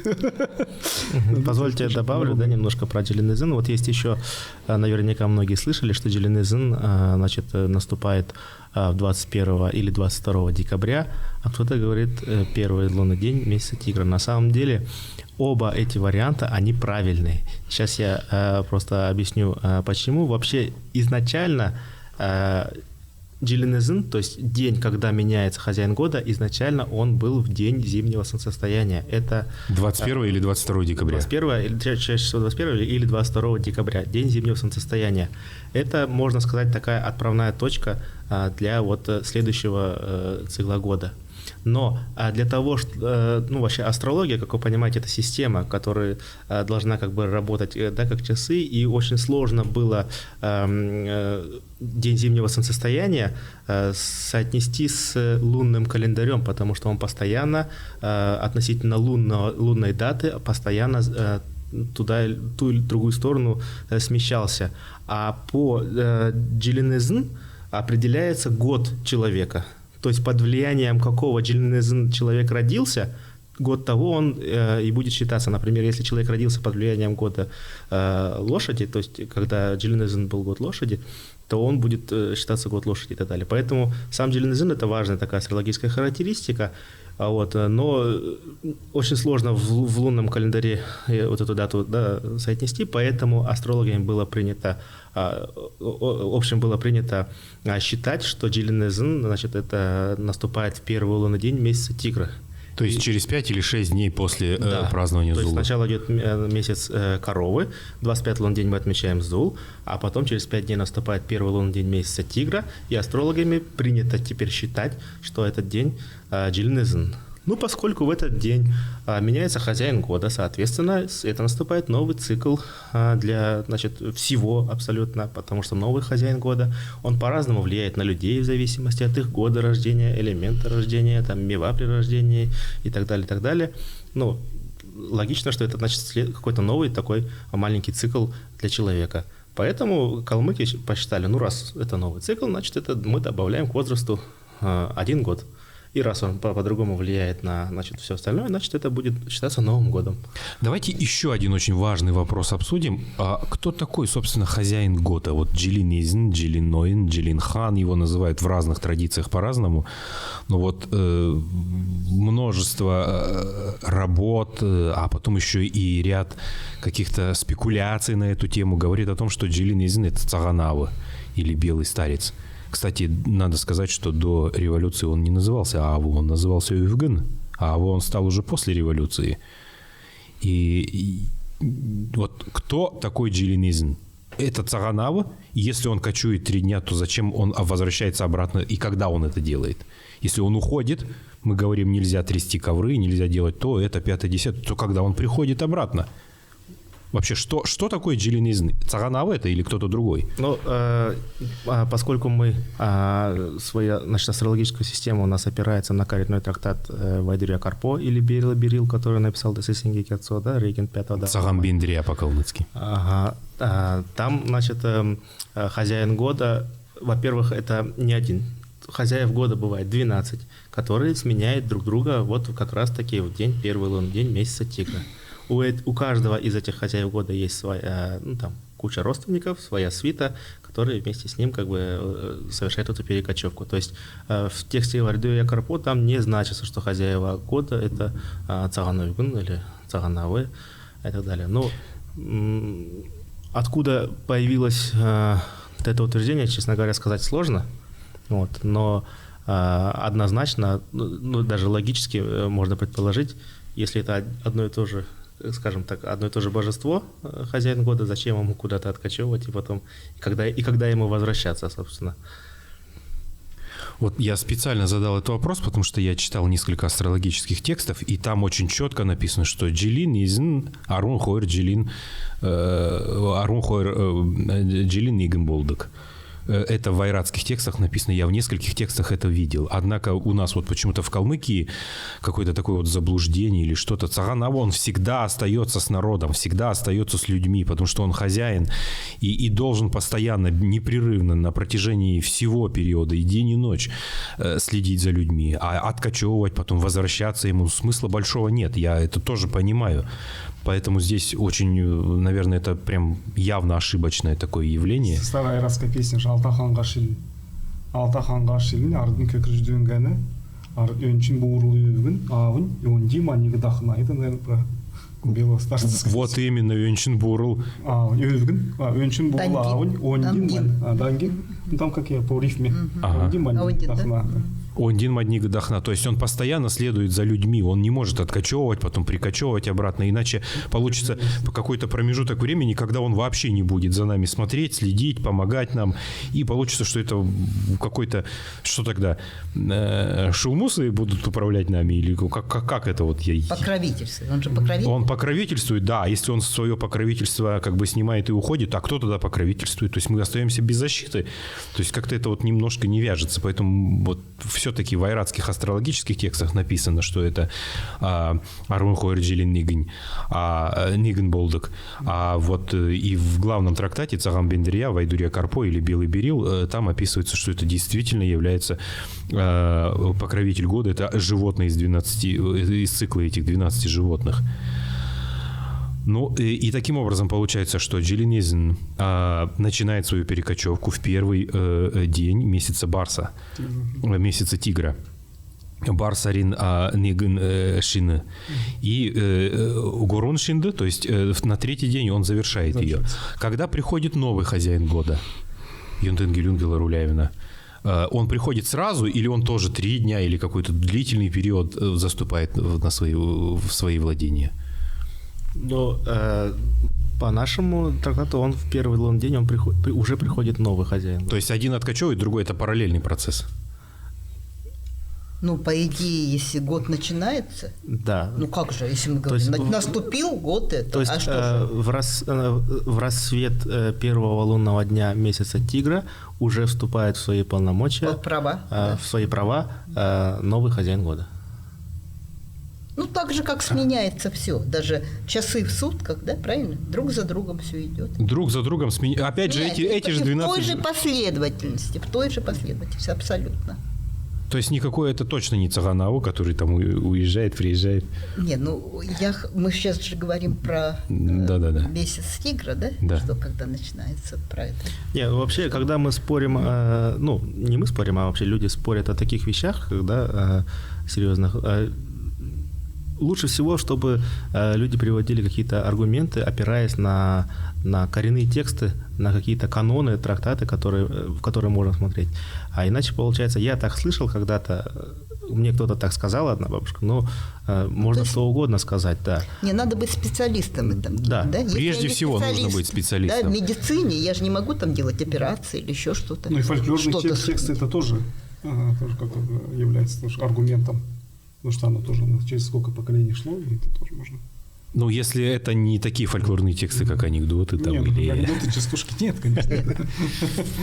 Городской фольклор. Нет, просто на то все-таки мы называем астрологию логия, то есть наука, все-таки должна быть какой-то коренной, ну, мы называем буддийский коренной текст, или можно сказать, как канон, общие какие-то правила, на которые можно опираться, точно так же, как и в религии.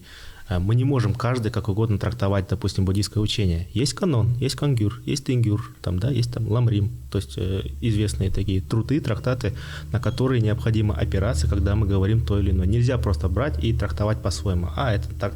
Это... Более того, это трактаты, которые не просто были написаны, да, я тоже могу написать что угодно и через время заявить, что я там основатель какой-то традиции или системы новой. Но это должны быть те трактаты, которые были проверены массой специалистов, не менее высоких по уровню своих знаний. И вот только тогда этот трактат является коренным, будет считаться коренным и главным. Это верно? Да, но вообще в буддизме все подвергается очень такому сильному анализу. Любой трактат, если он не будет отвечать логике, не будет выдерживать какой-то критики, он просто не будет существовать, то есть не приживется никогда, потому что еще мы знаем с древней Индии, еще с монастыря Наланда, там, когда... Викрамашила. В монастыре Наланда, когда создавались даже философские школы, это все проходило через дебаты, через диспуты, и тогда было правило, что если в этом диспуте ты не можешь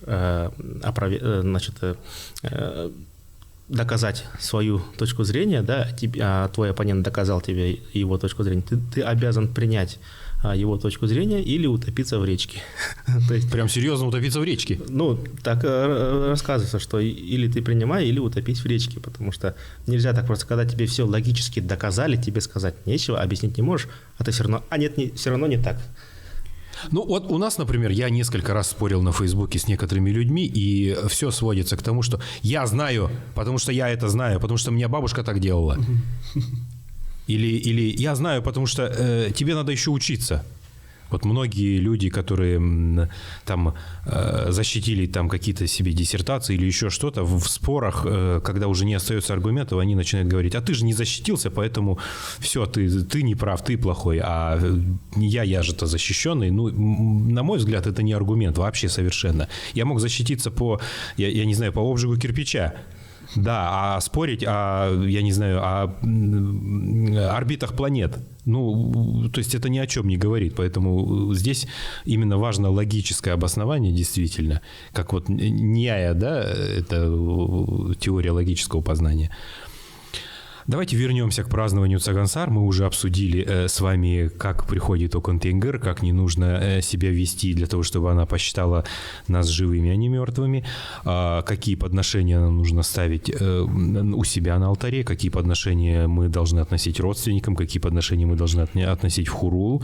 Все это мы обсудили. А теперь самый важный вопрос вот этого периода нашей встречи, это вопрос о том, как же нужно здороваться. Дело в том, что многие представители сегодня нашего калмыцкого общества вообще постоянно здороваются там за локоть. Было ли это постоянно? Не было это постоянно? Были какие-то особые приветствия? К кому они относились? И как вообще это все происходило? Как это было в реальности? Ну, вообще, нужно сначала сказать, что вот европейское рукопожатие, как бы приветствие, оно было не присуще калмыкам, но оно начало распространяться у нас только в начале 20 века или в конце 19-го, когда у нас уже стали такие торговые взаимоотношения с соседями русским населением, там, когда появлялись уже русские села. Даже можете старую хронику посмотреть, калмыцкую, дореволюционную, как здороваются, да? Либо это как-то приехали сваты, вот там есть как вот называется, там, австро-венгерская какая-то компания снимает. Августа Кёрна. Да, Августа Кёрна хроника, да. Вот проходит один калмык, другому руку подает, приветствие. Уже это тоже уже нововведение, это новое все. Для калмыков это рукопожатия не было такого. И вот только вот единственный раз, вот тоже это и из легенд, и из того, что как традиционно отмечали Новый год, Цагансар, приветствовали друг друга только соприкасанием там локтя, и то спускали рукав. Чтобы грязными руками не грязными руками, и уважение к человеку. А-а-а. Если ты, например, старше по возрасту, старшим статус по положению человеку, к хану Найону, там, Зайсангу, ну, конечно, простолюдин к хану просто не попадет поприветствовать. Ну, вот он спускал 2 рукава и 2 руками. Ну, я, насколько знаю, вот у Житецкого написано о том, что по отношению к высшим представителям элиты национальной было особое... Особый там, по-моему, какой-то щелчок. Они становились на правое колено, на колено, и тогда, подставляли свое плечо, и да, он и вот он благословлял как бы своей правой рукой. Даже не по голове, а по плечу. Плеча, да, вот это я тоже знаю. Но это не только, ну, и, как бы отец подходит к сыну здорово, сын, вернее, к отцу, к матери, к старшим родственникам тоже как одного рода, тоже одну преклонив колено, приветствует родину. Ну, это тоже, как сказать, это кюнде и джаун бурхан. Есть такое, как калмыцкое такое поверье, что для тебя Будда — это божества, как бы же твои родители. И вот отношения. Александр Дюма, например, посетив Хашутский Хурул, написал, что калмыки приветствуют друг друга, когда трутся носами. А это что? Так как тоже какое-то вот это слово «юнсхэ», как уже поцеловать, оно произошло от «юнрчилхэ», «юнсхэ». То есть как бы понюхать человека, вот понюхать. Это тоже как бы такое слово как бы изменилось потом. Ну, нынче во время пандемии, я думаю, это не очень хорошая идея. Не юнсхэ, как бы сейчас это, конечно, уже должно отпасть на вторую часть. И вот приветствие традиционно как бы называется цагалхэ. Оно вот приветствовали друг друга только раз в год. И менде, метхэ, цагана менде. Как вот есть такая традиционная песня исполнялась, когда на цагансар инекшилне, цаган гаргыжы мендли. Вот так вот цагалат. И подходили каждому, к духовенству, к собратьям, к своим родственникам, однохотонцам, односельчанам, и приветствовали так себя. И обязательно было это произнесение старшим возраста, старшим человеком младшему, произнесение благопожелания юрель, цагана юрель. Также тоже младший входящий гость входит, когда домохозяин, он руку подает менглят и говорит: «Үйлясен гарву, там малтаган, күйкіттаган, күйкішоғыттаган, сәхін үйілжент». И вот это традиционные сагансаровские, как бы сказать, приветствия и были. И вот сейчас начинают какие-то немножко изменили или от незнания традиции, наверное, не знаю. Юляси ягыджи гарут. Вот слово ягыджи это как прям очень грубо, и никогда не спрашивали у человека ягыджи, это как мешкет, как говорится, да, прям человек пытаешь спросить, спрашиваем, как ты там вышел из зимы.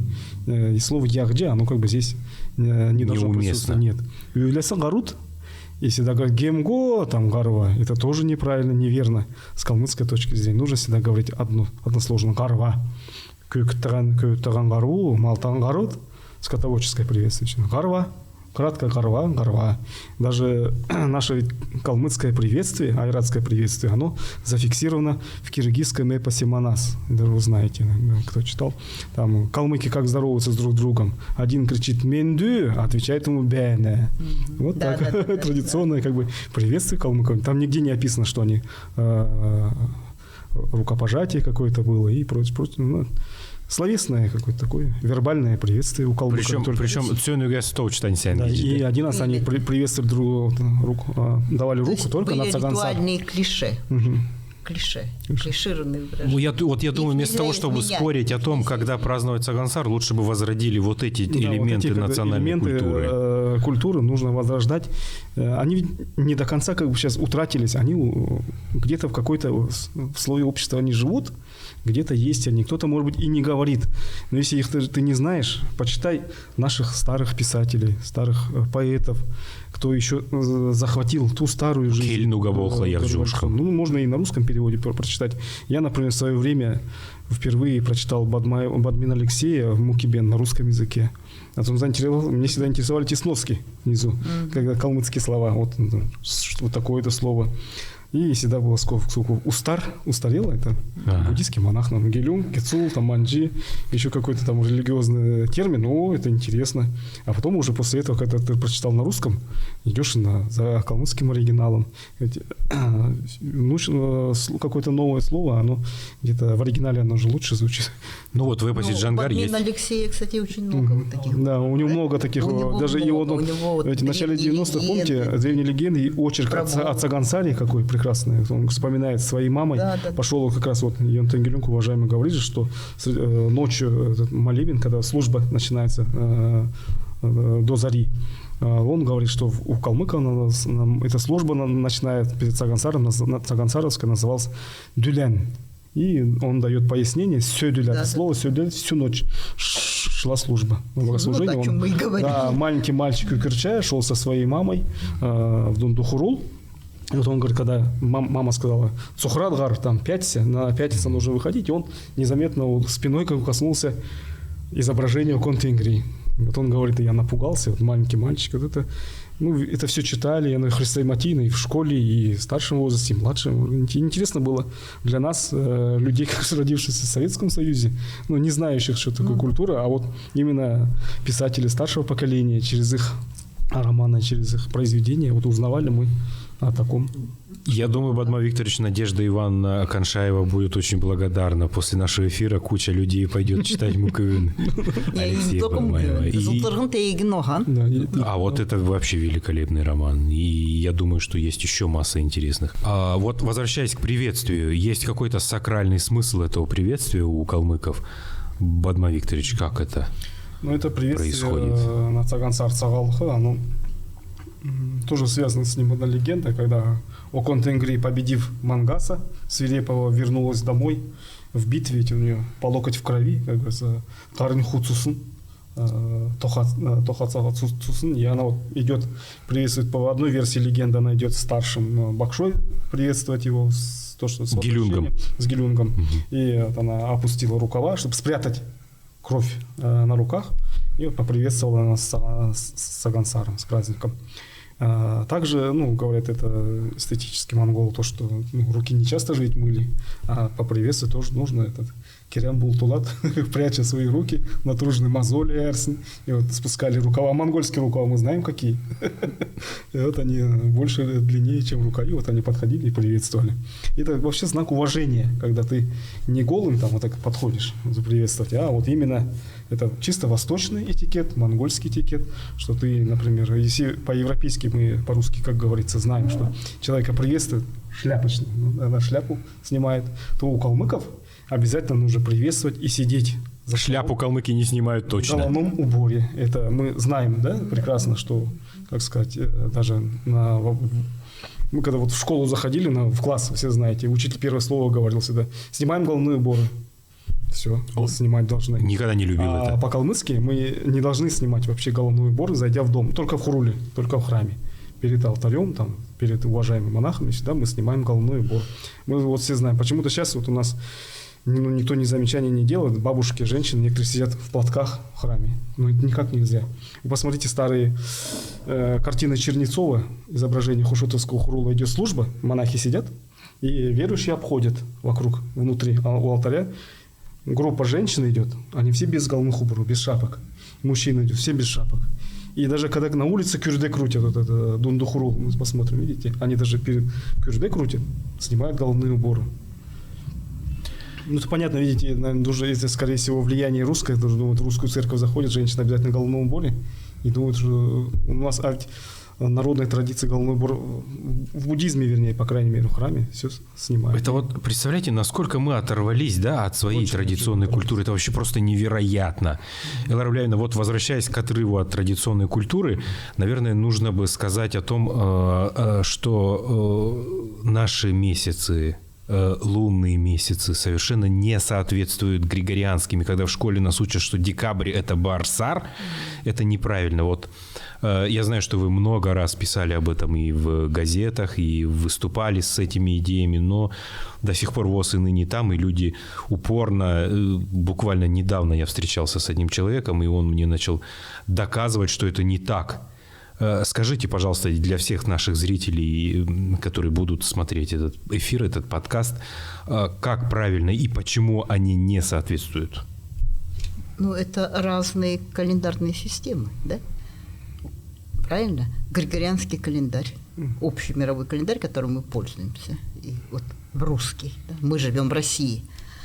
Мы знаем название месяцев, да? Начинается с января.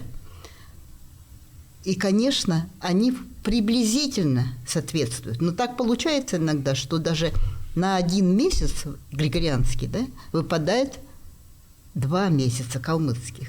Даухарсар, который называется. Не Даухарсар, а просто. Но не совпадает же. Иногда бывает, да, конечно, кстати. Конечно. Идет первое число лунного месяца, первое число по григорианскому календарю. Но чаще не совпадает. Правильно? Поэтому никак нельзя, иначе будет неадекватное восприятие.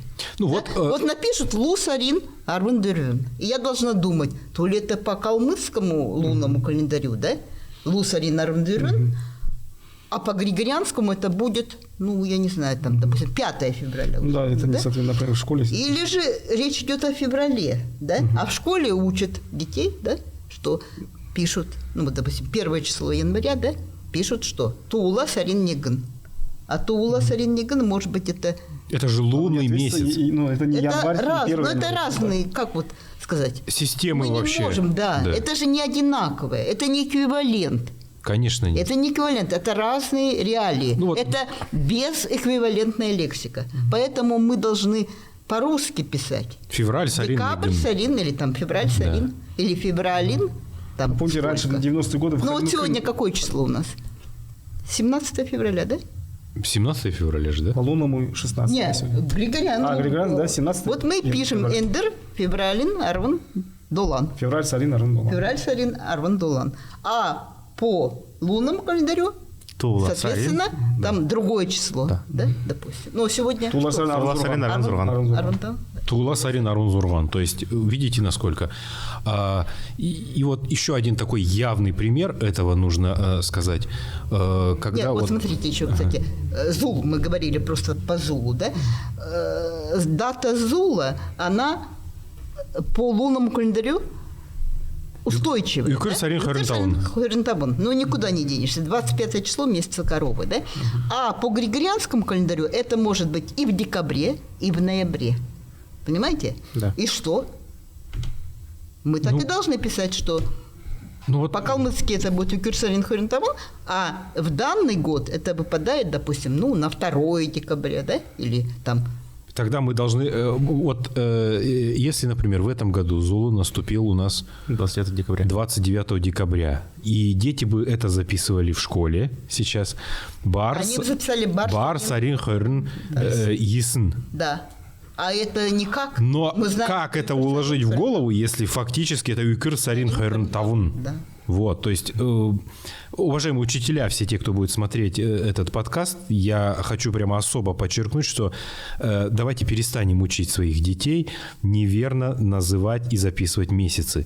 Если это григорианский календарь, то мы должны записывать их по европейскому названию: февраль, сарин, арван, долан, арван, тавун, хорен, то есть русские слова. в феврале в этом году. В нет, каждом да. классе должен быть наш калмыцкий лунный календарь, который был выпущен в Хуруле. Реклама. Дорогие друзья, давайте подытожим сейчас все то, что мы говорили. Мы сейчас обсудили традиции празднования Цагансара, немного обсудили разницу в исчислениях монголов и калмыков. И, Элла Руляевна, я знаю, что вы занимались астрологией с того времени, когда мы еще ходили под стол многие. Поэтому вот как вы считаете, какая же система должна быть у калмыков? Что говорят по этому поводу другие специалисты в области астрологии? Ну, естественно, когда я начала читать рукописи наши, да, айратские, на Тодубичик, когда стала все это изучать, сопоставлять и с монгольской традицией прежде всего, я, конечно, обнаружила очень много несовпадений. И, естественно, я часто ездила в Монголию, ну, по крайней мере, раз в 5 лет, когда был международный конгресс монголоведов, и в один из приездов, не помню, какой это был год, то ли 92-й, то ли 97-й, я попросила встречи у известного монгольского астролога, профессора Тербиша. Шасрингин Тербиш. Да, который приезжал к нам. Я попросила, ну, какую-то знакомую, не помню. Она потом мне говорит: нет, он не сможет встретиться. Ну, вообще он так, как сказать, избранно, да, относится. Ну, ладно, что теперь делать? А потом тут же, ну, я не помню, через день или на следующий день она мне говорит: он с вами встретится. Я говорю: а что такое, что случилось? А оказывается, она ему меня показала. Да? Я говорю: интересно, а что? Изменилось, да? Ну, хорошо, мы с ним встретились, и завязалось у нас, ну, как сказать, и сотрудничество, и дружба. И он сказал, я говорю: как быть в этом случае? Он сказал: как вы считаете, ну, вернее, какая у вас традиция, ее и придерживайтесь. Понятно, вы же ушли очень давно. Мы придерживаемся системы Тёксбунд, которая уже была введена после того, как ушли калмыки. Насколько после того? Ну, как насколько? Намного. 1911 Уже мы году. ушли когда? Больше 400 лет? Мы 400 лет назад, Да, а в больше 1911 году они ввели эту систему. Да, ну, допустим, там мы знаем, кто эту систему изобрел. Вот. Но вот он сказал так, что как считаете нужным, так и делайте. Как это традиционно было, так и нужно. Ну, как вы, у вас традиция какая? Да, он да. бы мог сказать, нет, вот мы все, да, Должны монгольские быть народы, мы едины, все да. должны едины. Нет. Ну, потому что он, понятное дело, он и специалист-астролог, он и ученый, но он специалист прежде всего. То же самое говорил Шальван Гиген. Ну и Шальван Гиген. Я же тоже, когда приезжал Шальван Гиген, я его переводчиком была, сопровождала и ездила и в Санкт-Петербург мы ездили в буддийский хурул. А вот, кстати, я еще потом не удержалась и спросила у Тербиша, почему он, ну, как бы сначала отказал, да, а потом вдруг решил встретиться со мной. Но я, правда, так и не поняла. Он мне сказал, я посмотрела на твои уши. Я не поняла, конечно, что он там увидел. Но вот он по форме ушей определил, что, видимо, я не Встретиться просто нужно. там какая-то хочу, интересую, ну, как бы, ничего не знаю, интересуюсь. Видимо, он понял, что значит. Астрологические уши. Что-то есть. Вот это просто мне настолько запомнилось, да, по форме ушей. Да, это невероятно. Да. А что говорил Шальван Гиген? Ну, поскольку не я лично встречался с ним, мне рассказывал это главный редактор нашего радио калмыцкого, не знаю, можно ли говорить, Саур Манжель, что когда он приезжал в Синьцзянь, встречался с Шальван Гигеном, он даже там, говорит, да? что есть запись, в Синьцзяне, да, у него есть записи, аудио он записывал, как раз они задавали этот вопрос, почему у нас с монголами иногда бывает разница в один месяц, что делать, это мы что-то ошибаемся, что ли? Тогда Шальван Гиген ему ответил, нет, вы не ошибаетесь, вы правильно делаете, так как раньше делали, и ее продолжайте, ничего страшного в этом нет. Просто если бы мы знали, что сейчас будет такая ситуация, мы бы записывали, наверное, на диктофон. Конечно, Но, к нужно сожалению, было. нет у меня Поэтому записей. ничего страшного, что у нас раз в 3 года бывает иногда разница в один месяц празднования праздников. Абсолютно ничего страшного в этом нету. Мы должны отмечать так, как у нас заведено в Калмыкии. Ну, плюс у нас еще уже очень много таких различий и в обозначении дней. У нас не совпадают дни Даже по названиям дни? животных. Даже Ну, конечно, названиям, да. конечно. Невероятно вообще. Поэтому от этого меняется и прогноз. Ну, допустим, сегодня день, что там, нохауэдер, да, собаки, и в этот день нельзя то-то, то-то. А у нас-то это не ноха, а другой. Вот я не говорю, что... То есть у нас первый месяц... А? Дни свадеб, дни похорон, это все же тоже связано с этой Конечно, астрологией. конечно. Это тоже серьезный вопрос. Да, но Конечно, по нашей серьезный калмыцкой вопрос. То есть астрологии у нас- месяц начинается всегда или с дня, если это мужской месяц, с дня тигра, если это женский месяц, с дня обезьяны. Да, только так, только 2 может быть. А если вы посмотрите монгольский календарь, то там любое животное может быть первым днем. То есть здесь целая система, в которую... Конечно, там вообще очень логичная система. которую- Там прямо четко идет. Вот прям выпадает или бар, или мечин. Или бар, или мечин. То есть без этого знания вообще судить о чем-то, рядить о чем-то достаточно сложно. И я думаю, Конечно. что этим должны заниматься специалисты. Специалисты, только Однозначно специалисты, а не все люди. А то у нас получается, что Все Павла Глобы. вообще раз в 3 года у нас каждый суслик астроном и астролог. И астролог, да. Я в И, нашем калмыцком списке астролог. астролог, точно. А и еще более смешно, когда каждый рыбак вообще ихтиолог у нас, то это вообще. А есть еще вот одно консенсусное решение, такое празднование вот этих вот, точнее, отмечание этих различий, это отпраздновать 2 раза. И в общемонгольский, и в, собственно, калмыцкий, или как-то вот так вот. Что на этот счет вы думаете? Ну, я считаю, это не выход абсолютно. Зачем 2 раза праздновать один и тот же праздник? Как это, допустим, 2 раза весна пришла, что ли? Или 2 раза себе прибавить год. Если 2 раза зул отмечать, надо прибавить к своему возрасту 1 раз, а потом еще раз прибавить. А следующий зул Ну, то есть это нелогично. Я думаю, лучше всего, я не призываю сейчас следовать только той традиции, которой центральный хурул следует. Ну, пускай сейчас у нас в наше время, у нас полная, скажем так, свобода, каждый пусть выберет ту астрологическую традицию, которой он желает следовать. Пусть это будет или калмыцкая наша, которую мы исследуем, или монгольская, без разницы. И согласно этой традиции отмечает праздники. И, там, значит, Джилинезунзул, да, или встречает весну. Вот.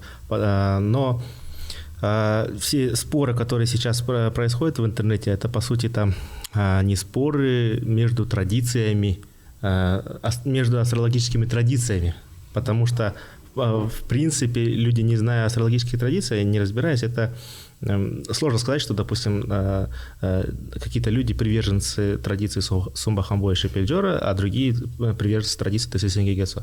Они даже, многие не знают этих имен. Поэтому отмечать 2 раза в году один и тот же праздник, ну, это, конечно, немножко странно и нелогично. Пусть лучше каждый выберет для себя. Вообще, в частном порядке человек может следовать любой астрологической традиции. В частном порядке для себя. Хоть Тюгыс Буянту, хоть по белому берилу, хоть китайские бацы, хоть индийский джиотиш, хоть какой астрологии. Но если мы говорим об общепринятой астрологической системе, то есть по той системе... Той, которая объединяет народ. Объединять народ, то, который у нас считается официальной датой, там, да, выходной день там, в республике и так далее, это все-таки, я считаю, нужно придерживаться нашей исторической традиции. А в частном порядке, пожалуйста, мы ни в коем случае, Центральный Хурул не говорит всем поголовно праздновать только по-калмыцки. Да? Празднуйте как хотите. Но официальную дату, нашу государственную дату, мы будем отмечать так, как, ну, по старинке, как принято у нас было нашими предками. Удивительно, ведь являясь христианами, католики и православные не спорят о том, где правильнее Рождество. Их споры, они 1000 с лишним лет назад уже. Они уже отгремели давно, да? Дорогие друзья, мы почти 2 часа обсуждаем традиции празднования Цагансара. Мы обсудили здесь и сами системы исчисления этого праздника, и все национальные традиции, которые у нас были. Я считаю, что этот подкаст был очень интересным, содержательным и полезным не только для нас здесь сидящих, но и для вас по ту сторону экрана. А поэтому, если у вас возникли какие-то вопросы относительно того, что говорилось на этом подкасте, вы можете написать комментарии. На эти комментарии мы постараемся ответить. Более того, хотелось бы, наверное, сказать, что это светлый праздник для всех калмыков. Это важный национальный праздник, который мы обязаны отмечать, являясь представителями нашего народа. А потому, дорогие друзья, всех вас поздравляем с этим праздником. Желаем вам счастья, здоровья, крепкого благополучия, всего самого-самого теплого, что мы обычно желаем, когда приходит весна. Сен-сяхен, амурминде бяцхатен. Диктхайр.